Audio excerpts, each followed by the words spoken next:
My fiancé texted me 30 minutes before the wedding. "I'm sorry, I can't marry you. I deserve more." I replied to the DJ, "Change of plans, play the playlist." Then I got on stage, read her message aloud, and turned the reception into a breakup party. 3 days later, she showed up crying, after finding out her backup plan was already engaged. I never thought I'd be the guy with the wedding disaster story. But life has a way of surprising you when you least expect it. My name's Trevor, and 6 months ago, I was supposed to marry the woman I thought was the love of my life. Olivia and I had been together for 4 years, engaged for 1. We'd met in graduate school, built our careers side by side, and moved in together after 2 years. The proposal happened at her family's lake house, with both our families watching from the deck. It was perfect. She cried, I cried, everyone cheered. Wedding planning wasn't easy, it never is. But we made it through with minimal drama. Olivia wanted a big wedding. I would have been happy with something smaller, but I wanted her to be happy. So we booked a fancy venue, invited 175 guests, and spent way more than we should have on flowers, food, and an open bar. Olivia had moved most of her things to her parents' house 2 weeks before the wedding, following her family's tradition. She'd left behind some clothes, personal items, and a few boxes of stuff we'd planned to bring to our new place after the honeymoon. She was supposed to be staying at her parents' until the wedding, though I later discovered this wasn't entirely true. The morning of the wedding, I woke up feeling great. My best man Chris and 3 other groomsmen were staying at an Airbnb near the venue. We had breakfast, got dressed in our tuxes, and headed to the venue for photos before the ceremony. Everything was on schedule. Then, 30 minutes before the ceremony was set to begin, as guests were being seated, and I was waiting in a side room with my groomsmen, my phone buzzed. A text from Olivia. "Trevor, I'm so sorry to do this, but I can't go through with the wedding. These past few weeks have made me realize I deserve more than what we have. Please don't try to find me or contact me. I've already left the venue. I hope someday you'll understand."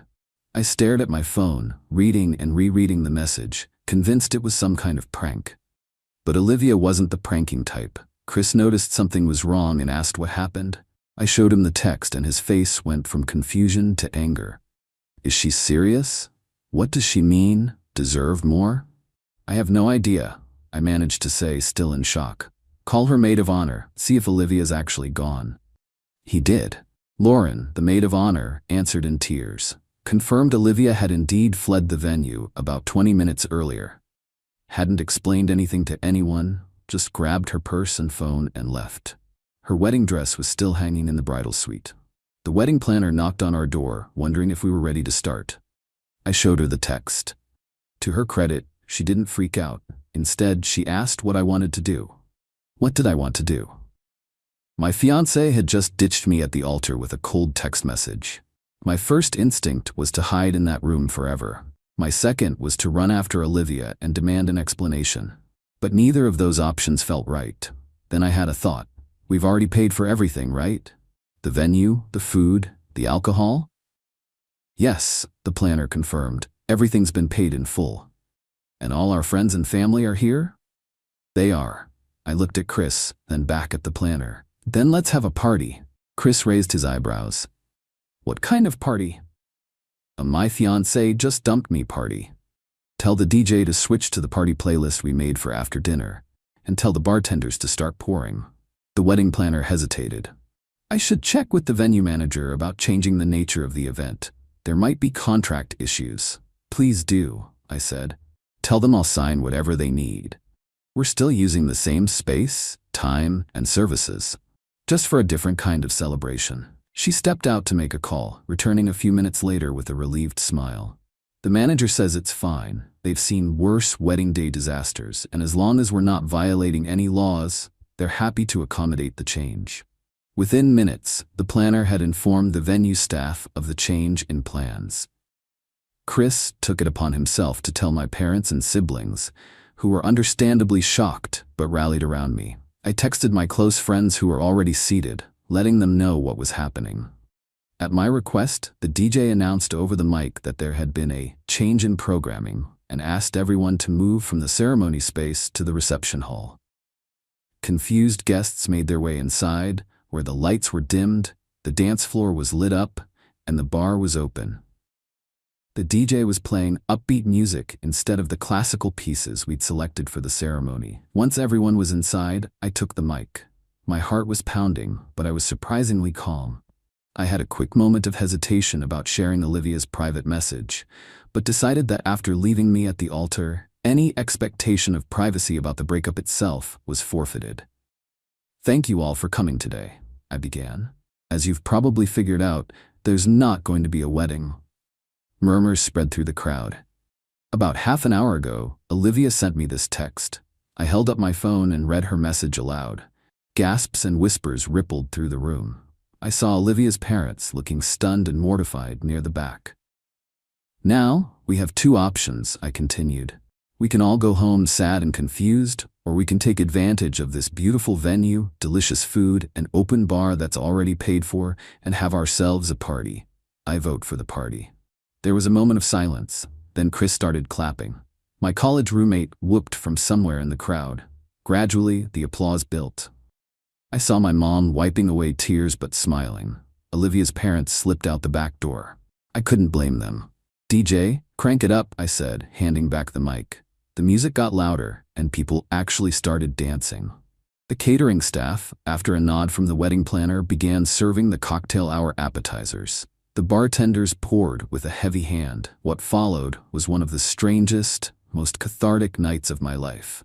My friends and family surrounded me with support, alternating between letting me vent, making me laugh, and dragging me onto the dance floor. Even some of Olivia's friends, who'd chosen to stay, came up to express their shock and support. Not everyone embraced the impromptu celebration, of course. About a quarter of the guests, mostly older relatives and a few of Olivia's family friends, quietly left after offering condolences. I understood completely. A breakup party isn't everyone's idea of an appropriate response, but those who stayed seemed determined to make the best of an awful situation. The party lasted until midnight. We ate the wedding dinner, though the seating chart was abandoned.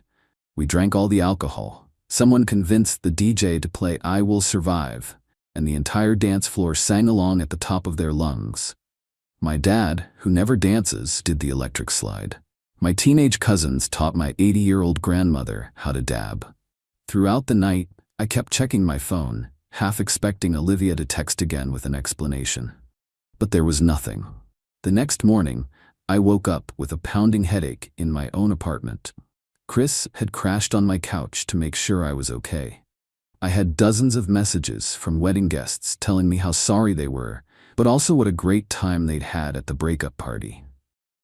I spent the day in a daze, fielding calls from concerned relatives and friends. I still hadn't heard from Olivia. Her social media accounts had gone quiet. None of our mutual friends knew where she was. By the second day, I'd moved from shock to anger.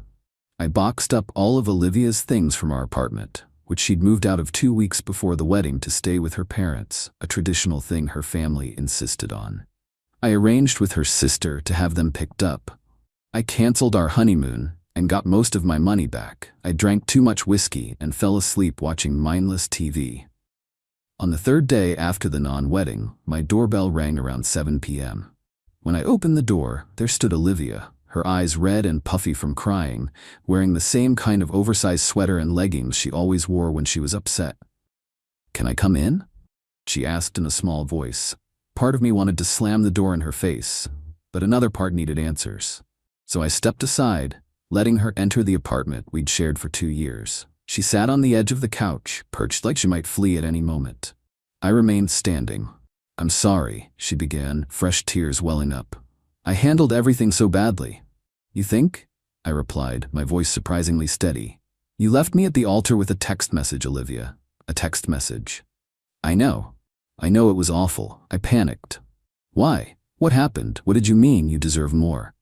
She looked down at her hands. "It's complicated. I've got time." She took a deep breath. "Do you remember Eric from my office?" Eric, the new marketing director who'd started at Olivia's company about 6 months earlier. She'd mentioned him a few times, always professionally. "Vaguely," I said, a sinking feeling in my stomach. "We got close over the last few months. Just as friends at first, but there was a connection." She twisted her hands together. He understood me in ways I felt you never did. He was exciting and ambitious and you were having an affair, I finished flatly. Not physically. She protested quickly. Not until, well, the night before the wedding. The night she'd spent at her parents' house, or so I thought. So you cheated on me, then dumped me half an hour before our wedding because, what, Eric was your exciting backup plan? She flinched at my tone, but didn't deny it. He told me he had feelings for me, said I was settling by marrying you, that I deserved someone who could match my ambition, my energy. And you believed him. I was confused, scared about the commitment of marriage. He seemed like an escape from all the pressure. So what are you doing here now? Shouldn't you be riding off into the sunset with Eric? Fresh tears spilled down her cheeks. He's engaged, has been for a year. His fiancée works overseas, but she's moving back next month for their wedding. He never mentioned her, not once. I couldn't help it. I laughed, a short, bitter laugh that made Olivia wince. So he was just looking for a fling before his own wedding, and you fell for it? I made a terrible mistake, she whispered. I threw away everything we built together because I got caught up in some fantasy. When I saw the videos of the reception. Videos? They're all over social media. Everyone shared clips of your speech, the party. Everyone's talking about it.